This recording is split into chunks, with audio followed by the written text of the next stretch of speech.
Muy bien, hermanos, continuamos con la predicación expositiva de la primera carta de Pablo a Timoteo, una preciosa carta. Estamos ya al final de este estudio expositivo.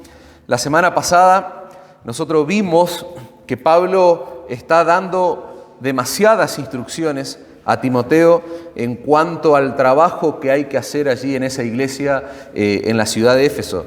Vimos que Pablo lo instruye en la porción de texto que estamos estudiando acerca de la importancia de examinar sus motivaciones, de examinar su corazón a la luz de la realidad de la iglesia. Timoteo tenía que pastorear una iglesia que estaba en conflicto. La iglesia había llegado a tal decadencia precisamente por las malas intenciones, las malas motivaciones que se habían gestado en el corazón de los hombres que estaban pastoreando allí en ese lugar. Y la intención de Pablo es afectar a tal punto la mente y el corazón de Timoteo con esta carta. ¿Para qué? Para que él pueda tener, a la hora de pastorear la iglesia en Éfeso, pueda tener un corazón correcto, que su corazón pueda anhelar, pueda desear cosas que estén en sintonía con las Escrituras, con la palabra de Dios, que él tenga motivaciones correctas. Y Pablo va a usar el mal ejemplo de los falsos maestros que están allí agobiando la iglesia de Éfeso. Pablo va a hablar de hombres, estudiamos esto la semana pasada, hombres que se apartaron de la enseñanza apostólica debido al orgullo que había en su corazón. Ellos tenían el afán de sobresalir como maestros de la palabra de Dios, y por lo que aprendimos del texto tenían principalmente el deseo de crecer en sus riquezas. Ellos veían el ministerio pastoral como una fuente de ganancia. Y nosotros ya estudiamos cuál fue el final de estos hombres, porque terminaron junto con otros creyentes apostatando de la fe. Y Pablo le deja bien claro a Timoteo que de ninguna manera la palabra de Dios puede ser utilizada, puede ser usada para promover la popularidad, la fama, para llevar a un hombre a ser una celebridad, y que de pronto el foco de los creyentes esté puesto en el hombre y no precisamente en la Sagrada Escritura. Esa es la intención que tiene Pablo al confrontar a Timoteo con estos malos ejemplos que hay allí en esa ciudad. La palabra de Dios, este es el foco, podríamos decir, el énfasis del mensaje. La palabra de Dios está dada al pueblo del Señor precisamente para promover la piedad en la iglesia, para promover una vida que reúne ciertas características que tienen que ver con una vida piadosa, y ahora lo vamos a desarrollar ese término. Estos falsos maestros de Éfeso no tenían esa motivación, no tenían esas intenciones con las que Pablo lo va a instruir a Timoteo. Ellos habían distorsionado a tal punto las Escrituras que Pablo va a decir en el verso 13, en vez de conformarse a las sanas palabras de nuestro Señor Jesucristo y a la doctrina que es conforme a la piedad. Ellos desecharon la palabra de Dios, desecharon la enseñanza de Cristo y terminaron de la peor forma, apostatando. No estaban interesados en el bienestar de la iglesia. Ellos no estaban interesados en edificar al cuerpo de Cristo. Ellos querían edificar sus arcas. Había intenciones personales. Para ellos enseñar la palabra de Dios era una oportunidad para sobresalir del resto de la gente, para ser conocidos. Ellos, al momento de instruir a los creyentes en Éfeso, ellos veían como una oportunidad para ser populares, para tener fama, para sobresalir, para dar rienda suelta a todos esos deseos caídos, a esas miserias que había en sus corazones. Ellos veían la piedad como una fuente de ganancia, dice la palabra de Dios. Por eso Pablo es contundente y dice en el verso 5, hombres corruptos de entendimiento. Fíjense la sentencia que Pablo está dando. Están privados de la verdad. Toman la piedad como fuente de ganancia, y ahí viene una instrucción que es una orden: apártate de los tales. O sea, ni te juntes con esa gente. Al contrario, confróntalos. ¿Se acuerdan cuando estudiamos los primeros capítulos? Timoteo tenía que decir basta de la falsa enseñanza, basta con la basura en la iglesia del Señor. Y en ese contexto, Pablo va a decir lo que vamos a leer. Así que les invito a que miremos el verso 6, 1 Timoteo capítulo 6, versículo 6. Pero Ustedes se acuerdan que siempre yo les digo que el apóstol Pablo en sus redacciones vamos a encontrar ese corte, ¿no es cierto? Ese antes y después que él plantea con esa palabra pero. Esa palabra pero es gloriosa, hermano, en nuestro texto, porque él va a decir, esto es lo peor del Evangelio, esta es la peor decadencia, pero gran ganancia, dice, es la piedad acompañada de contentamiento. Fíjense el punto de inflexión que pone Pablo en nuestro texto, porque nada hemos traído a este mundo. Fíjate dónde pone la mente de Timoteo. La saca por un momento de la tierra y pone su mente en la eternidad, porque le va a decir, nada hemos traído a este mundo y nada vamos a poder sacar de este mundo. Contrario a lo que piensan los falsos maestros que querían enriquecerse. Verso 8, así que teniendo sustento y abrigo, mirá el estándar que pone Pablo de ambición que debería tener Timoteo, teniendo sustento y abrigo, estemos contentos con esto, porque los que quieren enriquecerse caen en tentación y lazo y en muchas codicias necias y dañosas que hunden a los hombres en destrucción y perdición, porque raíz de todos los males es el amor al dinero, el cual, codiciando algunos, se extraviaron de la fe y fueron traspasados de muchos dolores. Hasta ahí la porción de texto, hermanos, que vamos a estudiar. Fíjense, se habrán dado cuenta, por lo que ya hemos estudiado y lo que estamos leyendo y vamos a estudiar ahora, que Pablo estaba muy interesado en que Timoteo entienda el valor que tiene la piedad, no solo en la vida cristiana, sino principalmente en la vida de un hombre de Dios, de un siervo del Señor, el valor que tiene el contentamiento. Él está dando instrucciones pastorales a este siervo de Dios que tenía que trabajar en esa iglesia. Y Pablo básicamente está elaborando esta idea de que si Timoteo entendía el valor que tiene la piedad y el contentamiento en el ministerio y en la vida cristiana, él iba a ser librado de todas esas miserias que él viene desarrollando en el pasaje que estudiamos la semana pasada. Fíjense el punto de inflexión, gran ganancia, pero gran ganancia la piedad, acompañada de contentamiento. Pablo le está hablando a Timoteo de la piedad en términos de devoción a Dios. Para los que toman nota, grábenselo esto en sus notas y en sus mentes. Siempre hablamos de la piedad, pero para que la piedad no quede como algo abstracto en el aire, piedad es devoción a Dios. Pablo está hablando a Timoteo de la piedad en términos de una vida dedicada a Dios. Devoción, dedicación, una persona piadosa, un hombre de Dios piadoso es alguien que se entregó por entero y por completo a Dios. Esa es la idea. Dios es el objeto máximo de aquel que pretende vivir una vida piadosa. Por eso la piedad es gran ganancia. La piedad supera cualquier tipo de ganancia que uno pueda obtener en este mundo. Repito, Dios es el objeto máximo de la adoración de aquella persona que pretende vivir una vida piadosa. Dios es el objeto máximo de la confianza del hombre piadoso. El anhelo de una persona piadosa, de un siervo de Dios piadoso, es agradar a Dios en todo momento, en todo lo que hace, en todo lo que dice, en todo lo que piensa, contrario a lo que estaba haciendo esta gente. Esta gente no tenía interés por agradar a Dios en lo que hacían, en lo que pensaban y en lo que decían. Pero un hombre de Dios es diferente, le va a decir Pablo a Timoteo. Hay un autor que me encanta cómo define la piedad, y él dice, la piedad consiste básicamente en 3 elementos: temor de Dios, amor a Dios y anhelo por Dios. Ese temor que inspira, dice este autor, el comprender la majestad de Dios, no ese miedo al castigo. Y me gusta esa aclaración. ¿Por qué? Porque los creyentes no tenemos miedo a Dios porque Él nos pueda castigar, no. Porque si vos sos un verdadero creyente, que te arrepentiste de tus pecados, que fuiste a Cristo clamando por misericordia y perdón, depositaste tu fe en la obra salvadora de Cristo, si Cristo es tu Señor y Salvador, no hay miedo al castigo. El Señor nos ha librado del castigo.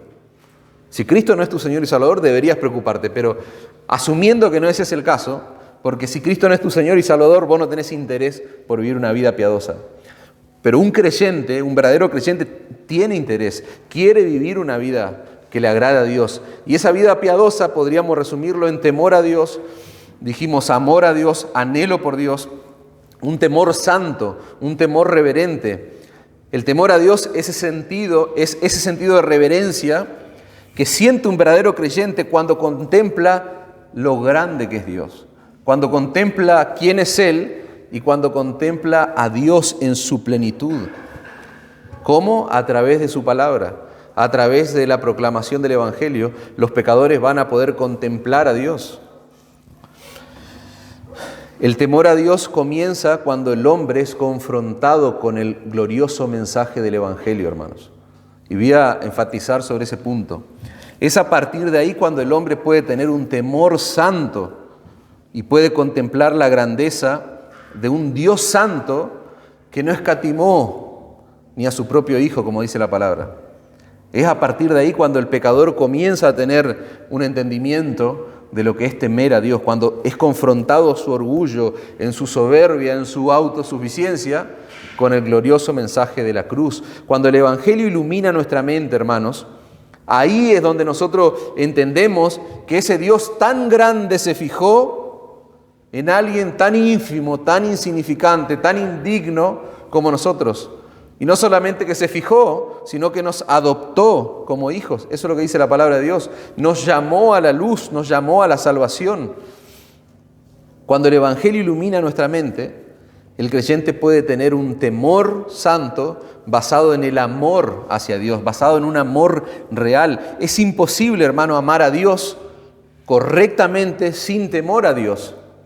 Por eso es importante entender este concepto del temor de Dios. Una persona que ama a Dios sin temor está amando a un Dios de su propia invención, de su propia imaginación. Y nosotros somos muy ávidos, muy ligeros para hablar de amor a Dios. Muchas veces decimos con nuestros labios, pero nuestra vida borra todo eso que nosotros decimos o pensamos. Repito, una persona que ama a Dios sin temor está amando a un Dios que no es el Dios de la Biblia. Porque nosotros debemos tener un temor santo, dijimos, reverente al Dios de las Escrituras. Quien ama a Dios sin temor está amando a un ídolo, lo más probable. Es un Dios que se inventó conforme a sus propios deseos. Y no quiero ser pesimista, no quiero ser exagerado, pero en las iglesias abunda gente así. Gente que viene a la iglesia, gente que está en la iglesia, que canta, pero que está amando tal vez a un Dios de su propia imaginación. Principalmente en iglesias donde las personas no son expuestas a la predicación fiel de la palabra, porque vamos a ver que para poder amar al Dios de la Biblia, yo tengo que ser expuesto a la predicación fiel de la Escritura, porque si no puedo terminar amando a cualquier Dios. Yo debo ser expuesto a conocer en profundidad los atributos de Dios. ¿Por qué insistíamos tanto tiempo atrás en los atributos de Dios? Y lo vamos a hacer probablemente a lo largo del periodo de vida de esta iglesia. Porque nunca vamos a terminar de conocer a Dios en esencia, su carácter. Vamos a estar en la eternidad y la eternidad no bastará para conocer a Dios, hermanos. Es fundamental, repito, insisto en este concepto, la proclamación de un evangelio bíblico. Es raro y hasta es incómodo estar acá parado y hablar de un evangelio bíblico, como si hubiera muchos evangelios.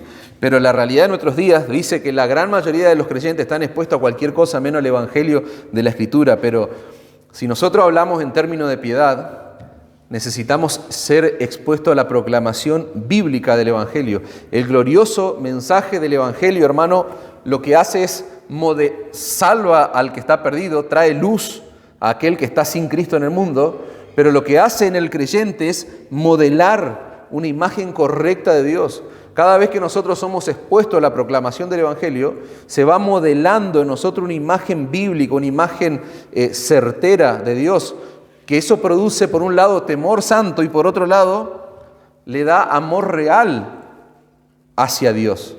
Eso genera un amor real cuando vos sos expuesto al glorioso evangelio de la cruz. Cuando un creyente entiende quién es el Dios de la Biblia y entiende que a pesar de quién es Él, a pesar de quién es ese creyente, Dios descendió para tener comunión con Él. Dios descendió en la persona de Cristo para tener comunión con Él. Cuando ese creyente entiende eso, esas verdades que entran por acá y bajan a nuestro corazón generan amor real, amor profundo. Nos lleva a vivir no solo por Cristo, sino que nos lleva a vivir, a morir si es necesario por Cristo. Hasta ese punto.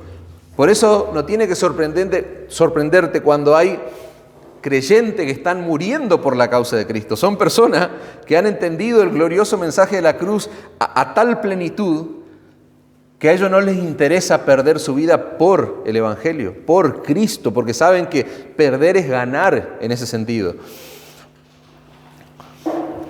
Primera de Juan, capítulo 4, versículo 10, dice algo que en el estado natural del corazón humano es imposible entender. ¿Por qué? Porque el hombre en su estado natural, sin ser regenerado, él cree que busca a Dios, él cree que ama a Dios, cuando en realidad sabemos que no es así. Nosotros estamos llenos de nosotros mismos.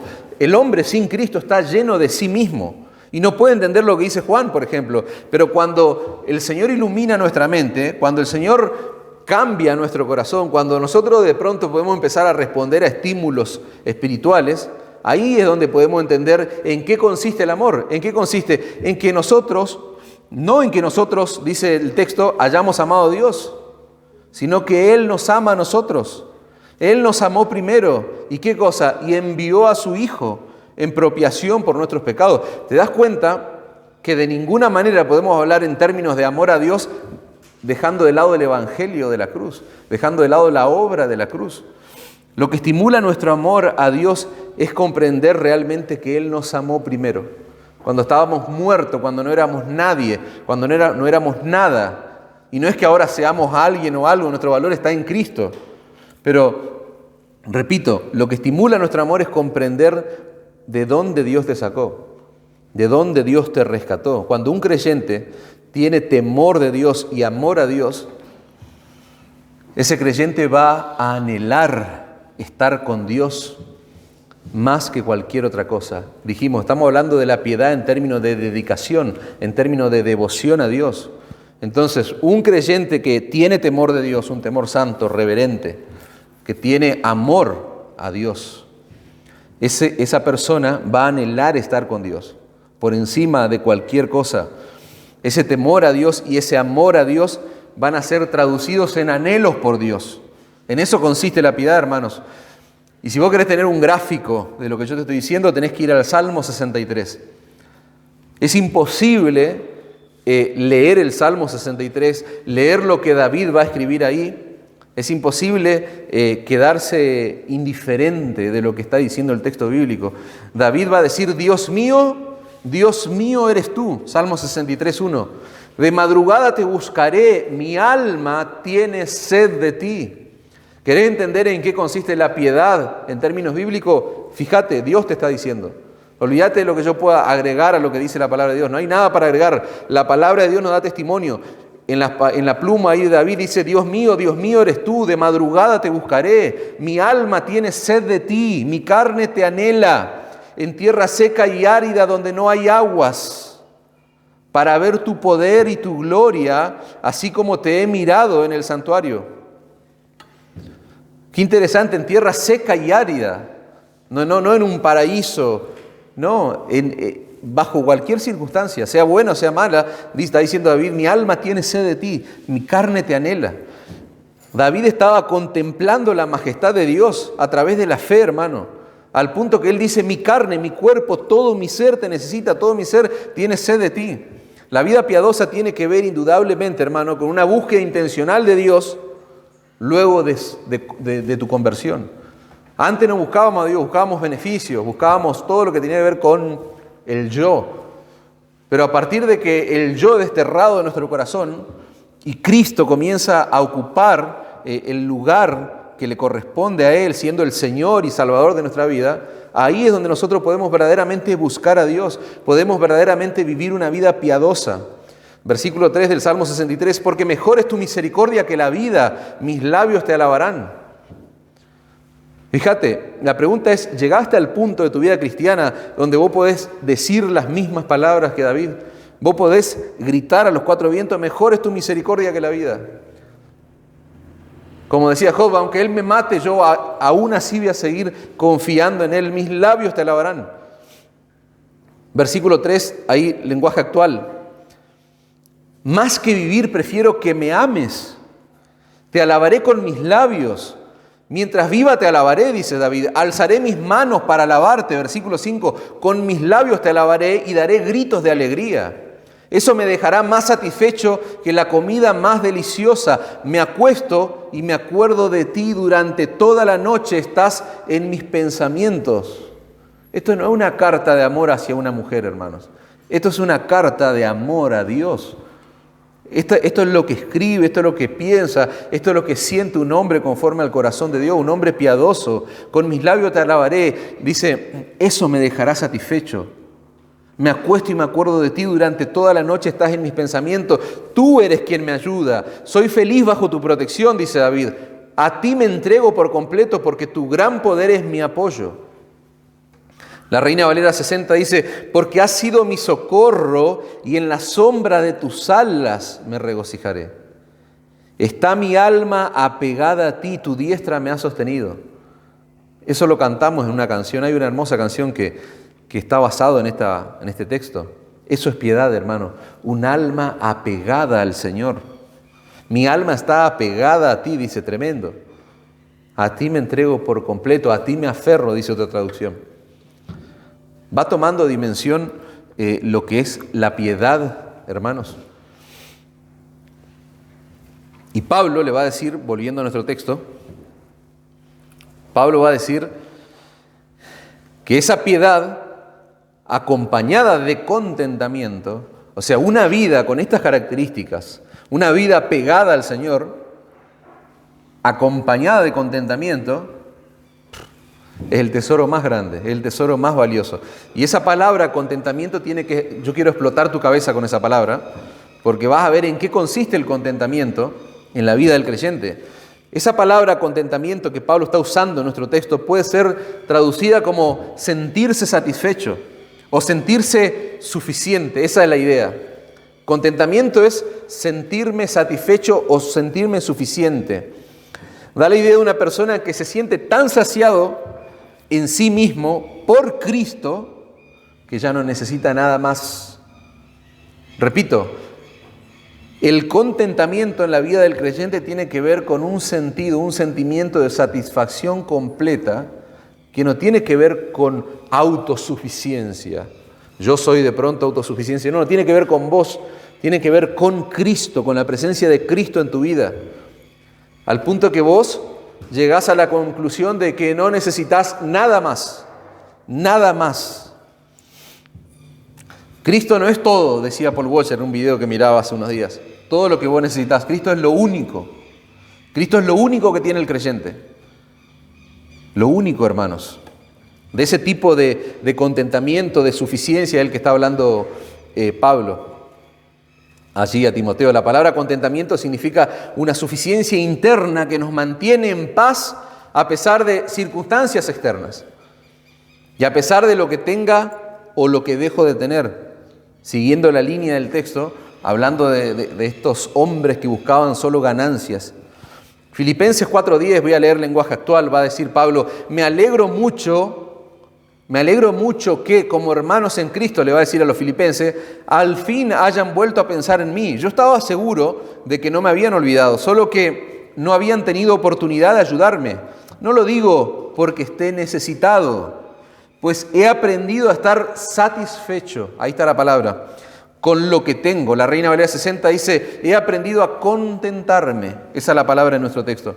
Cualquiera sea mi situación, dice Reina Valera 60. Versículo 12, lenguaje actual. Sé bien lo que es vivir en la pobreza y también lo que es tener de todo. He aprendido a vivir en toda clase de circunstancias, ya sea que tenga mucho para comer o que pase hambre, ya sea que tenga de todo o que no tenga nada. Cristo me da fuerzas para enfrentarme a toda clase de situaciones. Eso que estoy leyendo, al final, es el clásico todo lo puedo en Cristo que me fortalece. Ahora, trilladísimo ese versículo. Pero fíjate en el contexto en el que Pablo está diciéndolo. No en el contexto de empoderamiento que vos vas a... No. O sea, yo aprendí a contentarme cualquiera sea mi situación, dice Pablo. Yo estoy satisfecho. ¿En quién? En Cristo. Yo estoy completo en Cristo. Yo no necesito un hombre, no necesito una mujer, no necesito dinero, no necesito plata, no necesito todo lo que este mundo te pueda ofrecer. Yo estoy completo en Cristo. Eso es contentamiento, hermano. Una persona que se siente llena, saciada de Cristo. Una persona que está completa en Cristo y no necesita absolutamente nada más. Así es la vida de un creyente. Así debe ser la vida de Timoteo en esa iglesia. Él debe modelar ese ejemplo para los creyentes. Esa palabra contentamiento aparece en otro contexto, por ejemplo, en 2 Corintios capítulo 12, versículo 9. Ustedes recordarán cuando el apóstol Pablo le pide al Señor, él ora, y Pablo le pide encarecidamente que le quite una enfermedad que Pablo está teniendo allí, que es un aguijón en su carne, es un problema para Pablo serio. 3 veces le pide al Señor. Eso nos da la idea de que él insistentemente quería deshacerse de eso, y tal vez en su humanidad no entendía por qué el Señor no estaba cumpliéndole ese deseo, ese anhelo, ese pedido. Y el Señor le va a decir esta misma palabra que está en nuestro texto: bástate mi gracia. Esta palabra bástate es la palabra griega que aparece en nuestro texto como contentamiento. El Señor le está diciendo: Pablo, bástate mi gracia. Bástate. Mi gracia es todo. Mi gracia es lo único que vos necesitas. Mi gracia es suficiente para vos. Pablo aprendió que con la gracia de Dios él tenía que estar satisfecho, hermano. Y yo me siento un extraterrestre cuando leo estas cosas o cuando estudio estas cosas, porque yo soy distinto.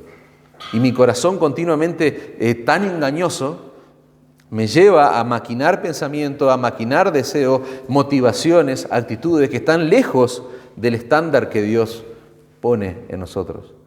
Y nosotros no podemos ser expuestos a semejantes verdades de la palabra de Dios y no desear vivir realmente como debe ser vivida la vida cristiana, una vida de piedad y contentamiento.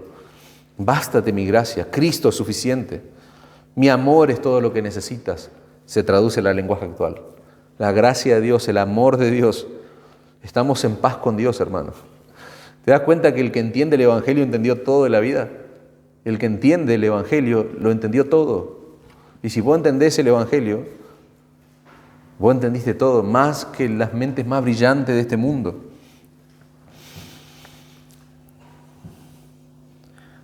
¿Vos querés ver cómo sigue la respuesta de Pablo? 3 veces: Señor, sacame esto, sacame, liberame, bástate mi gracia. Y fíjate cómo Pablo entendió todo. 2 Corintios 12, 9. Por tanto, de buena gana me gloriaré más bien en mis debilidades, para que repose sobre mí el poder de Cristo. ¿Te das cuenta el cambio que hubo en él? Yo me voy a gloriar entonces en mis debilidades. ¿Para qué? Para que resplandezca el poder de Cristo, para que se muestre a Cristo en mi vida. Prefiero sentirme orgulloso de mi debilidad, dice el lenguaje actual, para que el poder de Cristo se muestre en mí. Se olvidó del aguijón, se olvidó del problema, se olvidó de su situación. Lo que consumía el corazón de Pablo era la gloria de Cristo. En eso consiste el contentamiento, hermano, en eso consiste la piedad acompañada de contentamiento. No tiene que ver con circunstancias, no tiene que ver con situaciones. Se trata de una disposición interna, dice el autor, del alma del creyente. Es una disposición interna del alma, que no solamente se somete a Dios voluntariamente, sino que se deleita en todo lo que Dios disponga para su vida. En eso consiste piedad y contentamiento. Yo me voy a deleitar en lo que Dios disponga y yo de antemano ya me dispongo, valga la redundancia, a eso. Mi alma, yo voy a disponer mi alma. ¿Para qué? Para que bajo cualquier circunstancia yo pueda contentarme, pueda estar apegado al Señor y pueda tener contentamiento, que Cristo sea suficiente. Que cuando yo esté allí logrando cosas en la vida, cuando me vaya bien en la vida, Cristo es más que eso. Y cuando me falten cosas en la vida, cuando llegue la adversidad, cuando lleguen las malas circunstancias, Cristo es más que eso. Cristo es suficiente, no necesito otra cosa. La expresión de un hombre contento, hermanos, es la de David. Vuelvo ahí al Salmo 62. Dice: en Dios está acallada mi alma, dice David. En Dios está quieta, está contenida. En Dios está calmada mi alma, está diciendo. De Él viene mi salvación. Él solamente es mi roca y mi salvación. Es mi refugio. No resbalaré. Mucho. Escuchá esto. Esto es revelador, hermano. No dice, no resbalaré nunca. El hombre conforme al corazón de Dios. No resbalaré mucho, dice. Siendo él es consciente de la miseria que aún hay en su vida. Sin embargo, fíjense, mi alma, le está como hablando en tercera persona a su alma. Mi alma está quieta, está contenida en Dios. De Él viene mi salvación, Él es mi roca. Alma mía, fíjate cómo le habla al alma, dice, alma mía, en Dios solamente reposa, porque de Él es mi esperanza. David había llegado a la conclusión, hermano, de que fuera de Dios nunca iba a encontrar un descanso para su alma, un verdadero descanso para su alma. Y Pablo en nuestro texto está llamando nuestra atención, hermano, al valor que tiene ese tipo de vida, ese tipo de actitud piadosa. Pablo le está diciendo a Timoteo que es ganancia, es verdadera ganancia vivir la vida de esa forma. Fíjense, dice un autor, me encanta, porque va a decir, si nosotros, imagínense este escenario, una balanza, en un extremo de la balanza, nosotros pudiéramos poner todos los tesoros, todos los bienes terrenales de los hombres más ricos del mundo, y al otro lado de la balanza ponemos el tesoro que representa la piedad acompañada de contentamiento. ¿Saben? Me encanta cómo lo ilustra, porque él dice, si vos podés imaginarte y poner los tesoros de los hombres más millonarios, más ricos de este mundo, de un lado, y poner del otro lado el tesoro que representa la piedad acompañada de contentamiento, sentiríamos una profunda pena por esos miserables hombres que ganaron todo el dinero del mundo, pero no conocen el verdadero tesoro de la vida cristiana. ¿Y cuál es el verdadero tesoro de la vida cristiana, hermanos? Cristo. Es suficiente Cristo. Piedad y contentamiento es Cristo, llenándolo todo, cubriéndolo todo en la vida del creyente. ¿Por qué Cristo es suficiente, hermano? Por lo que dice la palabra de Dios, Colosenses 1:19, porque agradó al Padre que en Él habitase toda la plenitud. O sea, en Cristo habita toda la plenitud. ¿Cómo no va a ser suficiente para un ínfimo ser humano como vos y como yo? En Él se encuentra todo el poder divino, dice el lenguaje actual. La Nueva Versión Internacional dice, porque a Dios le agradó habitar en Él con toda su plenitud.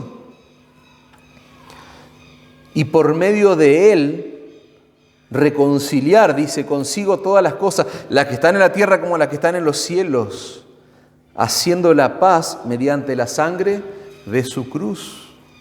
Si vos sos una persona que se puso a cuentas con Dios, tal vez nunca tomaste dimensión de lo que es el arrepentimiento y la fe en Cristo. Bueno, toda la vida que estemos todo el resto de vida que nos quede, vamos a estar profundizando sobre esto, hermanos, para poder entender textos como esto. ¿Por qué?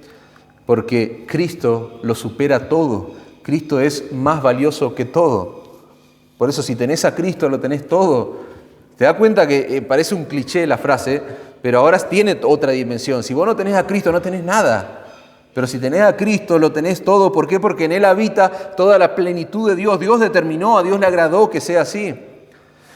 Y no solo eso, sino que a través de Cristo Él estableció que el hombre pecador pueda reconciliarse con el Dios Santo, hermanos, por medio de la sangre de su cruz. Por medio de la gloriosa sangre que fue derramada en la cruz del Calvario, hermano. Pablo quiere que Timoteo no se deje arrastrar, hermanos, por las motivaciones, decíamos antes, de los falsos maestros, que no se vea afectado por esos malos ejemplos que están allí en esa iglesia, y le dice, nada hemos traído a este mundo, versículo 7 de nuestro texto, nada hemos traído a este mundo, Timoteo, y sin duda nada podremos sacar. Lo que decíamos al principio, fíjense cómo Pablo quiere que Timoteo examine el valor de esta vida, el valor de las cosas de este mundo, a la luz de la eternidad. Pablo está poniendo la mirada de Timoteo en la eternidad. Nada te vas a llevar de aquel lado del cielo, Timoteo. La eternidad, hermano, es lo que nos muestra el verdadero valor que tiene este mundo, las cosas que vos puedas obtener en este mundo. La piedad y el contentamiento es gran ganancia, decíamos. ¿Por qué la piedad y el contentamiento es gran ganancia? Sin duda por lo que Dios dice en Apocalipsis, capítulo 14, versículo 13. La piedad y el contentamiento, hermano, producen frutos que van a ir con nosotros a la eternidad. Nada de lo que vos ganes en este mundo te lo vas a llevar. Pero los frutos de la piedad y el contentamiento te los vas a llevar a la eternidad. Apocalipsis 14:13 dice, oí una voz que desde el cielo me decía, fíjate, Juan está teniendo una visión de lo que va a acontecer en aquel día. Y escribe esto, le dice el Señor Jesucristo a Juan, bienaventurados de aquí en adelante los muertos que mueren en el Señor. O sea, si vos morís en el Señor, si vos morís en Cristo, dice la Escritura que sos bienaventurado, sos dichoso, sos doblemente feliz. Sí, dice el Espíritu, descansarán de sus trabajos, porque sus obras con ellos siguen. Sus obras con ellos siguen. Los frutos de una vida piadosa, marcada por el contentamiento, acompañada por el contentamiento, tiene frutos, dice la palabra de Dios, que te van a acompañar hasta la eternidad. Nada de lo que hicimos para este mundo y nada de lo que tenemos, hermanos, en este mundo nos vamos a llevar. Pero sí lo que hicimos para Dios, sí lo que vos hiciste por Cristo y para Cristo. Vamos a llevarnos frutos de una vida de piedad y contentamiento, hermano. El Señor dice, bienaventurados esos hombres y mujeres, porque sus obras van a continuar con ellos. La piedad no solamente es ganancia para la vida venidera, hermano, sino que es ganancia para la vida presente también. Primera de Timoteo 4, ahí la misma carta, capítulo 4, versículo 8, estudiamos ese pasaje meses atrás. El ejercicio corporal para poco es provechoso, pero la piedad, hermanos, para todo aprovecha. Tiene promesa de esta vida y de la venidera. ¿Te das cuenta? Los frutos de una vida piadosa se disfrutan, se saborean acá, en esta vida. Pablo continúa nuestro texto y dice, versículo 8, así que teniendo sustento y abrigo, estemos contentos con esto. Otra vez la misma palabra, contentamiento. Teniendo sustento, es decir, alimentos, algo para sostenerte. Y dice, abrigo. Abrigo puede abarcar hasta un techo donde vos vivas, donde duermas. Ese es el estándar. ¿Para qué? Para estar contentos. Eso es lo que Pablo está diciendo. Teniendo sustento y abrigo, o sea, algo tan simple, tan básico, deben estar contentos. Y ¿sabés qué? Si vos tenés más que eso, si vos estás hoy acá en este lugar y vos tenés más que el sustento y el abrigo, vos tenés que estar saltando ahora de gozo. Tenés que estar llorando de gozo. Tenés que estar dándole gracia a Dios. De ninguna manera podés quejarte o estar descontento, sería lo opuesto a estar contento. No es una opción, hermanos, que Pablo da a los creyentes. No es conformismo el tener sustento y abrigo, tengo que estar contento. Qué conformista, qué mirada conformista de la vida. No es eso, hermano. Es una orden que Pablo le está dando a Timoteo. Y es una orden que Dios nos está dando hoy a la luz de la Escritura. Si vos tenés sustento y abrigo, tenés que estar contento. No es una opción, no es un consejo, no es una sugerencia. Es una orden que viene directamente de Dios, hermanos. Pablo está escribiendo esta carta inspirado por el Espíritu Santo. Hay un autor, un escritor, en realidad, de poesías que no es creyente, y él escribió que un hombre es rico en proporción al número de cosas sin las cuales puede vivir. No sé si la procesaste ahí a la idea. Un hombre, dice esta persona que no tiene un corazón regenerado, no es un creyente, no sabe lo que es una vida piadosa, pero él va a decir, un hombre es rico en proporción al número de cosas sin las cuales puede vivir. ¿Vos deseás cosas? ¿Vos anhelás cosas? Estamos continuamente deseando cosas terrenales. Pero fíjate vos la idea que está planteando este hombre. Vos sos rico en proporción, dice, al número de cosas sin las cuales vos podés vivir. No sos rico en proporción a todas las cosas que vos tenés, sino que sos rico en proporción a todas las cosas que vos podés vivir en este mundo, sin esas cosas. El descontento, hermano, es terrible, es un pecado que conduce a la avaricia. Fíjense, por eso Pablo va a decir, versículo 9, los que quieren enriquecerse caen en tentación y lazo. Aquellos que no pueden, aquellos que no ven la piedad y el contentamiento como un gran tesoro, como una gran ganancia, caen en tentación y lazo, dice. Quieren enriquecerse, Entran en muchas codicias necias y dañosas que hunden a los hombres en destrucción y perdición, porque raíz de todos los males es el amor al dinero, el cual, codiciando algunos, se extraviaron de la fe y fueron traspasados de muchos dolores. Un autor, Warren Wiersbe, dice, este es el cuadro, lo que está hablando Pablo allí, dice, este es el cuadro de un hombre que se está ahogando, dice. Confió en sus riquezas, zarpó, pero vino una tormenta y naufragó. Ese es el gráfico que Pablo está dándole a Timoteo. El descontento, hermanos, es un pecado porque conduce a pecados peores. El estar descontento en la vida cristiana es la puerta de entrada a una serie de pecados serios y graves en la vida del creyente. El descontento es un pecado, por ejemplo, en contra de la soberanía de Dios. El descontento es un pecado en contra de la bondad de Dios, en contra de la sabiduría de Dios, en contra de la justicia de Dios. Y ahora vamos a profundizar un poco eso. Hebreos capítulo 13, versículo 5 dice, sean vuestras costumbres sin avaricia. La lenguaje actual dice, no vivan preocupados por tener más dinero. Contentos, ahí aparece la palabra, con lo que tenéis ahora, porque Él dijo, no te desampararé, no te dejaré, de manera que podemos decir confiadamente, el Señor es mi ayudador, no temeré lo que me pueda hacer el hombre. Yo no sé cuáles son los bienes que te rodean a vos hoy, en este tiempo, pero la Biblia te está ordenando que vos tenés que estar contento con eso. Vos tenés que estar contento con lo que Dios te dio ahora, para que lo disfrutes. Esto no quiere decir que no podamos mejorar nuestra vida, hermanos, una aclaración importante. No quiere decir que no podamos mejorar nuestra situación económica, financiera, nuestro pasar por esta vida. Si uno puede mejorarlo, bien, gloria al Señor. Cristo es suficiente igual. Tenga eso o tenga mucho o poco, ya sabés que Cristo es suficiente. Lo que el autor de Hebreo quiere decir es que de ninguna manera, hermano, nosotros podemos pensar que vamos a estar contentos con más y más cosas que podamos adquirir. No, contento con lo que tenés ahora.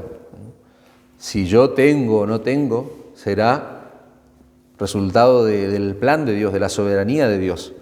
Hebreos 13:5, la lenguaje actual, dice, no vivan preocupados por tener más posesiones y más dinero. Estén contentos con lo que tienen, porque Dios ha dicho en la Biblia, nunca te voy a dejar desamparado. ¿Te das cuenta que tus ambiciones atentan contra el entendimiento de estas verdades? El descontento, dijimos, da luz la avaricia. Y la pregunta es, ¿cómo nosotros podemos evitar el descontento en nuestra vida? ¿Cómo podemos crecer? ¿Cómo podemos trabajar para tener vidas piadosas acompañadas de contentamiento? Lo que Pablo dice en los versículos 9 y 10, claramente es todo lo opuesto a lo que dice el versículo 6. Todo lo opuesto a esa gran ganancia que decíamos recién, que es la vida piadosa. Voy a leerlo en lenguaje actual, el texto que estamos estudiando. Versículo 6, capítulo 6, versículo 9 al 10. Los que solo piensan en ser ricos caen en las trampas de Satanás. Son tentados a hacer cosas tontas y perjudiciales que terminan por destruirlos totalmente, porque todos los males comienzan cuando solo se piensa en dinero. Por el solo deseo de amontonarlo, muchos se olvidaron de obedecer a Dios y acabaron por tener muchos problemas y sufrimientos, dice esta traducción. El contentamiento, dice un autor, es un arte que se aprende en la medida en que pensamos correctamente. Nosotros tenemos que aprender, hermano, a ver la vida correctamente. Nosotros tenemos que aprender a pensar correctamente para poder experimentar el contentamiento. Y la pregunta es, ¿cómo podemos aprender a pensar correctamente para tener vidas piadosas acompañadas de contentamiento? Bueno, por lo que acabamos de leer y por lo contundente que es el apóstol Pablo en ese versículo 9 y 10, nosotros debemos meditar en la bondad de Dios, hermanos. ¿Cómo voy a crecer en el contentamiento en mi vida? Tenés que pensar en la bondad de Dios. Hay una película cristiana que se popularizó hace un tiempo atrás y que continuamente se usaba esta frase, Dios es bueno todo el tiempo Dios es bueno. No sé si la vieron, pero los que la vieron se acordarán. Dios es bueno todo el tiempo Dios es bueno. Y parece una frase trillada, pero es real. Vos debés estar todo el tiempo meditando en esa bondad, hermano. El contentamiento se aprende meditando en la bondad de Dios. Contento con lo que tenéis ahora, porque Él dijo, no te desampararé ni te dejaré, de manera que podemos decir confiadamente, el Señor es mi ayudador, Él es bueno, Él está conmigo, Él me va a proteger, Él no me va a dejar desamparado. Dios es bueno con sus hijos, hermanos. Dios es infinitamente bueno. Mi Dios, Filipenses 4:19, suplirá todo lo que os falta conforme a sus riquezas en Cristo, conforme a sus riquezas en gloria en Cristo Jesús. Eso es terrible, porque ahí hay un ejercicio que nos puede ayudar a entender lo que está diciendo, por ejemplo, Pablo, cuando dice que Dios va a suplir todo lo que nos falta conforme a sus riquezas en gloria en Cristo Jesús. Dios no está diciendo, Dios suplirá algunas cosas a sus hijos cuando le falten. No está diciendo que Dios suplirá todo lo que te falte de sus riquezas. La palabra conforme es lo que hace todo, hermanos, en el entendimiento. Y vamos a hacer un ejercicio rápido. Imagínate un hombre millonario, un hombre que tiene muchas posesiones, mucho dinero, y viene a vos y te da 100 pesos, 200 pesos. Está bien, ese hombre te está dando de sus posesiones, de sus riquezas. Pero es distinto que ese hombre venga y te dé conforme a sus riquezas. Es diferente. Es distinto que ese hombre venga y te dé proporcionalmente a su riqueza. Te daría mucho más que ese dinero. Bueno, es lo que está diciendo la palabra de Dios. Dios no nos da de sus riquezas en gloria en Cristo Jesús. Nos da conforme a sus riquezas en gloria. Entonces, ¿te das cuenta que Dios es bueno con alguien que no es bueno? Dios es bueno, repito, hermano, con alguien que no es bueno. Pablo le dice a los filipenses que ese Dios, que es el dueño del universo, que creó todas las cosas, que es el dueño del oro y de la plata, va a suplir todo lo que les falta conforme a sus riquezas. Entonces yo puedo estar confiado, yo puedo saber que Él no me desamparará. El contentamiento va a venir a mi vida cuando yo mire estos textos de la palabra de Dios y yo pueda meditar en la bondad de Dios, hermano. Cuando estamos descontentos, si vos estás descontento en tu vida, por cualquiera sea la razón, ya sea material, emocional, lo que sea, el descontento, hermano, en el fondo, ¿sabe lo que significa? Es un grito de confrontación a Dios. Señor, vos decís esto, pero yo no te creo. Eso es lo que hace el descontento en la vida del creyente. Por eso es terrible, porque es un grito de confrontación al mismo Dios. Vos podés decir muchas cosas en la palabra, pero yo no te creo. Yo no creo que sea así. Dice un autor, a veces miramos a nuestro alrededor y con los ojos de la cara vemos cosas que nosotros creemos que nos hacen falta, hablando de cuestiones materiales. Pero Dios en su sabiduría sabe que esas cosas tal vez nos puedan hacer daño, entonces Él nos las provee para nuestra vida. Y nosotros concluimos, Dios no es bueno.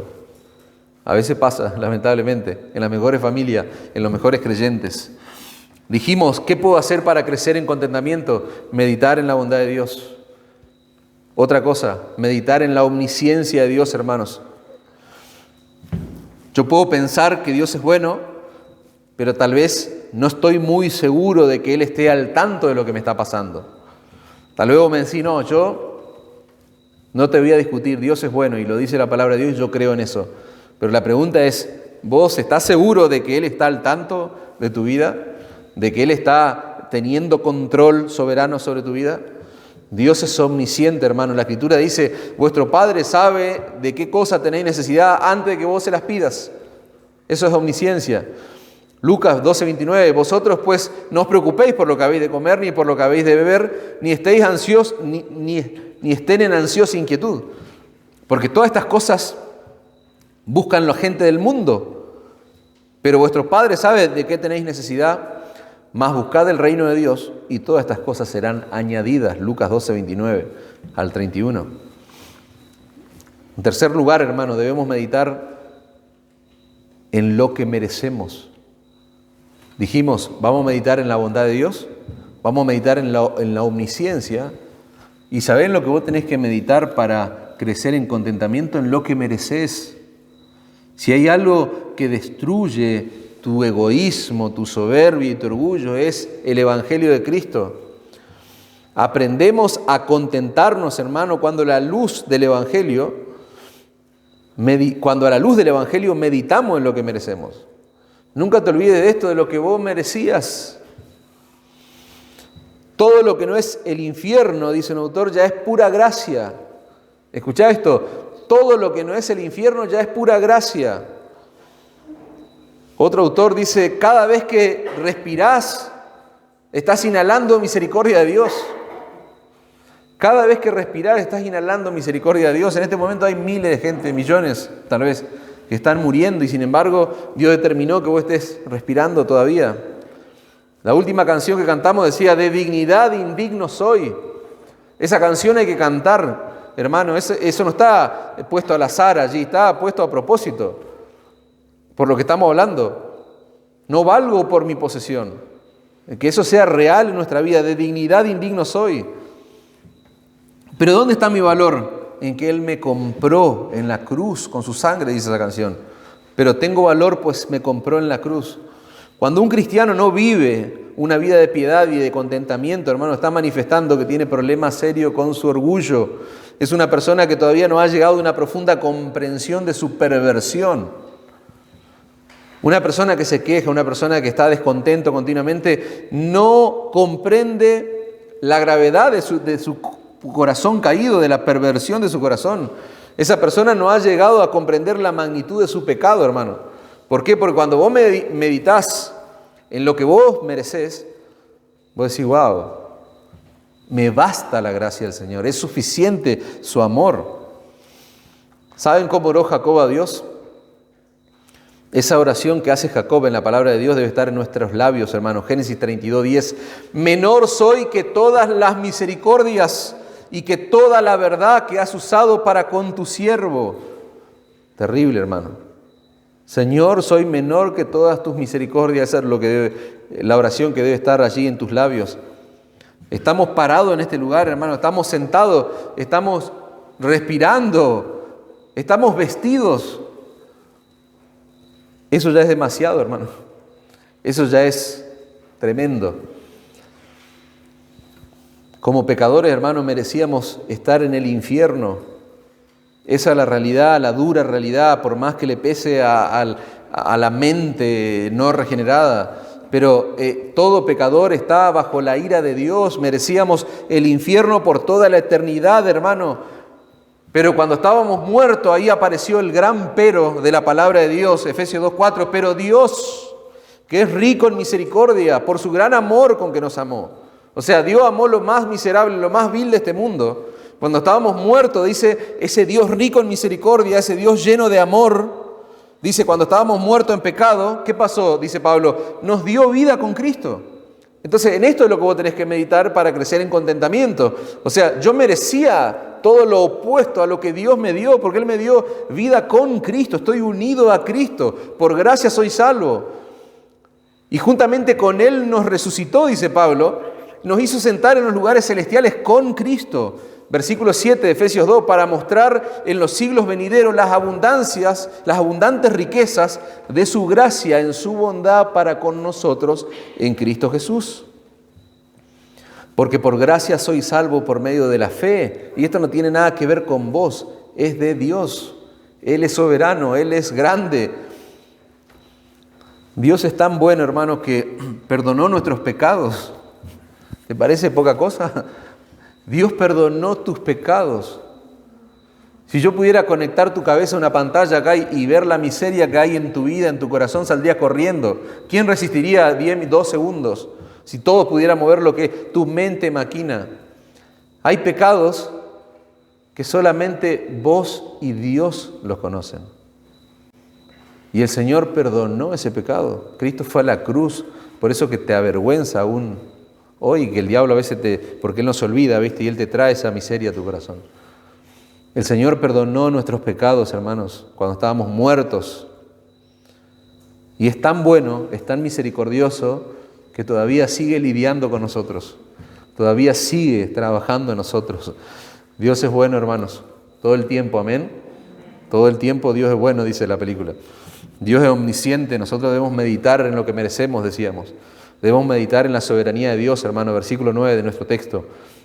Los que quieren enriquecerse, los que solo piensan en ser ricos, decíamos, caen en tentación y lazo, codicias necias, hunden a los hombres en destrucción y perdición. Dios es soberano, hermanos, y en su soberanía Él ha trazado el mejor plan que Él pudo haber trazado para su gloria y para nuestro bien. Tal vez vos te estás lamentando porque no sos rico. No sé, digo por las dudas, pero repito esto, Dios es soberano y en su gran soberanía, en su plan soberano, Él determinó lo mejor, no necesariamente para vos, para su gloria, para nuestro bien también, pero principalmente para su gloria. ¿Me entendéis? Cuando Dios, pensá en esto, Pablo quería sacarse un aguijón y Dios le dice, no, bástate mi gracia.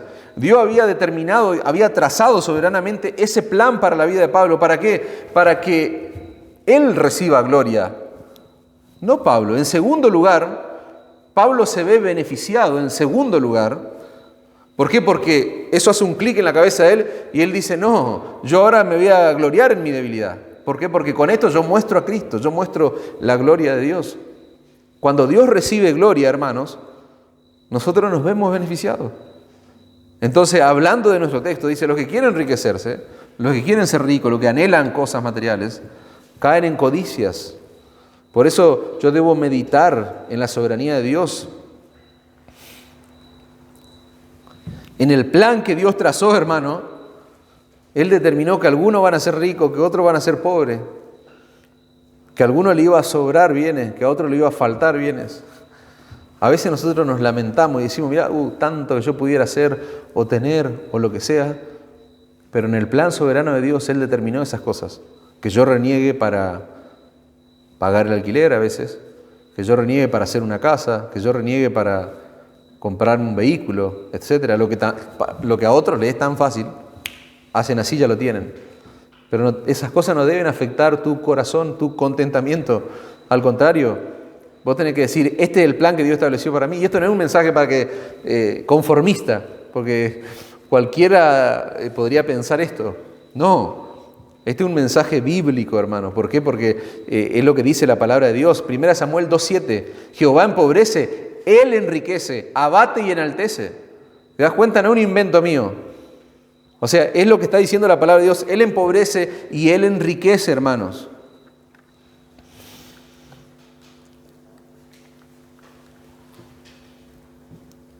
Primera Samuel 2:7, Dios nos hace ricos y nos deja pobres, nos humilla y nos exalta. Dios saca del basurero al pobre y lo hace reinar entre príncipes. Dios es dueño de todo el universo. Él hace rico, Él hace pobre, Él determina que el pobre de pronto sea rico, Él determina que el rico sea pobre y así. ¿Conocés gente rica que de pronto cayó de su abundancia?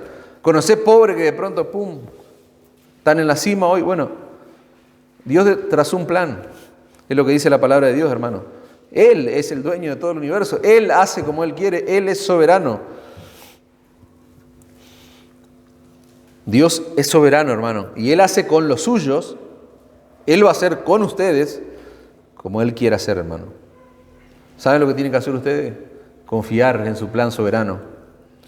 Confiar en su plan soberano y estar contentos. Esa es la idea. Debemos meditar, para ir cerrando, debemos meditar en cuáles son realmente las verdaderas riquezas, hermano. Primera de Timoteo 6, versículo 10, el último versículo de nuestro texto. Porque raíz de todos los males el amor al dinero, el cual codiciando algunos, se extraviaron de la fe y fueron traspasados de muchos dolores. Más adelante, en el verso 17, fíjense lo que Pablo va a decir. A los ricos de este siglo, manda que no sean altivos ni pongan la esperanza en las riquezas, las cuales son inciertas, sino en el Dios vivo que nos da todas las cosas en abundancia para que las disfrutemos. Yo te hago una pregunta. ¿Vos conocés gente rica de este mundo? Probablemente conozca gente que está muy bien económicamente, son ricos, millonarios, multimillonarios, les sobra, abundan sus bienes, etcétera, etcétera. Pero lo que dice la palabra de Dios es que un verdadero creyente, un verdadero cristiano, un genuino cristiano, es rico en este siglo y es rico en la vida que viene, hermanos. En este siglo y en el venidero. ¿Te das cuenta que nosotros estamos mejor parados posicionalmente que cualquier millonario de este mundo si somos verdaderos creyentes? No somos ricos en este siglo porque tengamos dinero, hermano, sino porque podemos vivir a la luz de la palabra de Dios. ¿Y qué es vivir a la luz de la palabra de Dios? Vivir piadosamente, lleno de contentamiento. ¿Qué es vivir piadosamente? Mi alma está pegada a ti, decíamos antes. La piedad en términos de devoción, de dedicación. Contentamiento, sentido de suficiencia. ¿Basado en qué? En Cristo. La gran ganancia de la vida cristiana es Cristo en nosotros, hermano. Esperanza de gloria, como dice Pablo a los Colosenses. Cristo en nosotros, esperanza de gloria. Y qué triste es cuando un creyente no puede vivir a esa altura, hermanos. Cuando un creyente está en descontento. Qué triste, hermano. ¿Por qué? Porque no puede ver que el Dios todopoderoso y soberano del universo lo adoptó como su hijo. Yo no sé cómo llegaste hoy vos acá a este lugar, pero vos tenés que irte de este lugar meditando en lo que Dios hoy te está diciendo. Fuiste adoptado. El Dios todopoderoso que tiene poder para destruir tu alma en el infierno es el Dios que va a gratificar tu alma con la eternidad. Si creíste en Cristo, tenemos a Jesucristo, hermanos, y para nosotros Él debe ser suficiente. Escuchá este texto que te tiene que romper ahí todas las barreras, todo lo que haya en tu cabeza. Mateo 3, 17. Este es mi Hijo amado en quien tengo complacencia. Es el testimonio que Dios Padre está dando de Dios el Hijo, de Cristo. Este es mi Hijo amado en quien tengo complacencia. Yo me siento satisfecho, está diciendo Dios. ¿En quién? En Cristo. Él me complace. Él es suficiente. Cristo satisface completamente al Padre, hermano. ¿Cómo puede ser que para un creyente Cristo no sea suficiente? Es imposible. Es una contradicción de términos. Si Cristo no es suficiente, hermano, yo saco el título de hermano y te digo, arrepentite. Andá a los pies de Cristo. Para que Él te dé un nuevo corazón, una nueva mente, porque Él tiene que ser suficiente. Juan Calvino dijo, dejé todo por Cristo, ¿y qué he encontrado? Todo en Cristo. Calvino tenía planes de ir, de aislarse por motivo de salud. Siempre cuento esta historia, se encuentra con un reformador de la época que le dice, Ginebra, necesito una talla, un hombre de tu talla, vos tenés que estar trabajando acá. No, yo me voy, tengo problemas de salud, me voy a pasar, a escribir, a hacer libros. Dios maldiga tus planes de comodidad, le dijo este hombre. Y eso trastornó la cabeza de Calvino al punto de que, como dice, lo dejé todo por Cristo. ¿Y qué encontré? Todo en Cristo. Todo lo encontré en Cristo. Hay un himno que cantamos a veces, pon tus ojos en Cristo, tan lleno de gracia y amor, y lo terrenal sin valor será a la luz del glorioso Señor. Pon tus ojos en Cristo. Pon tus ojos en Cristo. Para el hombre necio, hermano, para el hombre codicioso, Cristo no es suficiente. Cristo no lo satisface. Para el hombre codicioso, Cristo no es glorioso a sus ojos, hermanos. Por eso no puede aprender a contentarse. Yo oro, hermanos, para que nunca me ocurra esto a mí y a ustedes. A mí porque soy el pastor y Pablo está hablando a Timoteo, que era el pastor, el hombre de Dios. La semana que viene vamos a ver cómo Pablo lo va a confrontar y le va a decir, pero tú como hombre de Dios, le va a decir, tienes que hacer esto, esto y aquello. Que Dios nos guarde, hermano, de no ver a Cristo como todo lo que necesitamos, lo único que necesitamos. Conclusión, hermanos, vivir para nosotros mismos, dos consideraciones finales. Vivir para nosotros mismos buscando nuestra propia felicidad como el mundo entero lo hace. El mundo está detrás de la felicidad, esa es la meta, el propósito que tienen muchas personas en la vida. Pero nosotros no vivimos para nosotros mismos, nosotros vivimos para buscar la gloria de Dios. No importa nuestra felicidad, importa que nuestra vida le dé gloria a Dios. El que vive para su propia felicidad vive una vida miserable, hermanos. Eso es lo que estamos viendo. Estos falsos maestros vivían vidas miserables, pensaban en sus propias barrigas, en sus propios bolsillos.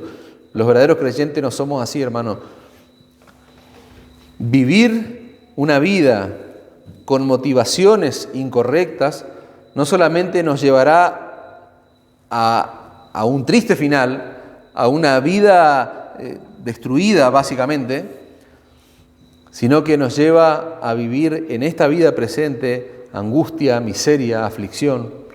Dice una oración puritana para cerrar, hermanos: oh Señor, ayúdame a no esperar ninguna felicidad de este mundo, sino únicamente de ti.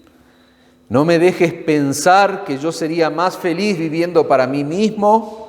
Enséñame que si no vivo una vida que te satisface a ti, nunca viviré una vida que me satisfaga a mí mismo. Y eso es lo que nosotros tenemos que aprender, hermano. Que cuando intentamos vivir una vida que nos satisfaga a nosotros, es la peor elección. Pero cuando vos querés vivir para la gloria de Dios, cuando vos querés vivir para Cristo y su Evangelio, vas a ser un hombre y una mujer satisfecho. Vas a tener una vida satisfecha. ¿Te acordás la última canción que cantamos? Redentor, tú eres mi gozo, gran tesoro, fuente de mi ser. Confiaré en Él, no hay otro, mi alma satisfecha está en Él. ¿Vos sos consciente de lo que le estás diciendo a Dios? ¿Sos consciente de eso? Dios nos guarde, hermano, de estar diciéndole cosas a Dios que ni siquiera las sentimos o las vivimos, que lo hacemos por pura rutina. Que cuando vos cantes el Evangelio, cuando cantes a Cristo, te tiemblen las piernas como me tiembla a mí cada vez que paso a predicar, porque estamos en la presencia de un Dios santo. El Dios se pasea en medio de su pueblo, decimos siempre. Y no podemos vender humo delante de Dios. No, que realmente nuestro Redentor sea nuestro gozo, nuestro gran tesoro. Él es el tesoro. Cristo es el tesoro de la vida, hermanos. Fuente de mi ser, dice, confiaré en Él, no hay otro, mi alma está satisfecha en Él. Amén.